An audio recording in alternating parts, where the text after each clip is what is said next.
मेरठ के हाशिमपुरा कत्लेआम मामले में आज 30 हजारी कोर्ट में समाअत है। आज उत्तर प्रदेश पुलिस अपनी कारकर्दगी की रिपोर्ट भी पेश करेगी।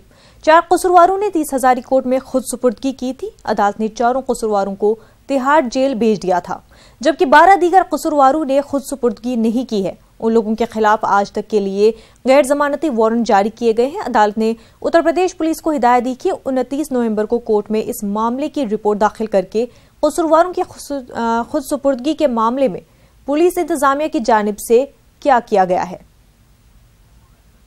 दिल्ली से हमारे नुमाइंदे सुशील पांडे इस वक्त हमारे साथ जुड़ चुके हैं। सुशील, आपसे जानना चाहेंगे, जिन लोगों ने खुद सुपुर्दगी नहीं की, आज उस मामले पर उनको लेकर समाअत होनी है, पुलिस को रिपोर्ट पेश करनी है, मजीद क्या कुछ अपडेट्स है?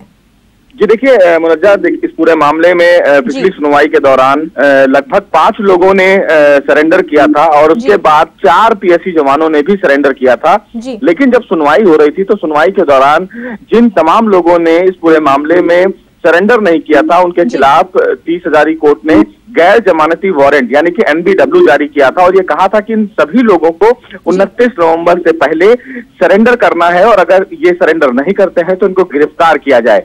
आज फिलहाल उत्तर प्रदेश पुलिस को इस पूरे मामले में अपनी रिपोर्ट 30 हजारी कोर्ट में दाखिल करनी है और उनको ये बताना है कि ये जो तमाम पीएससी के जवान हैं, इन तमाम लोगों को लेकर उत्तर प्रदेश सरकार क्या कर रही है, यानी कि उत्तर प्रदेश पुलिस ने क्या कार्रवाई की है, ये स्टेटस रिपोर्ट फिलहाल आज दाखिल करनी है। इससे पहले हाशिमपुरा मामले में तमाम पीएससी जवानों को कोर्ट ने कसूरवार ठहराया था।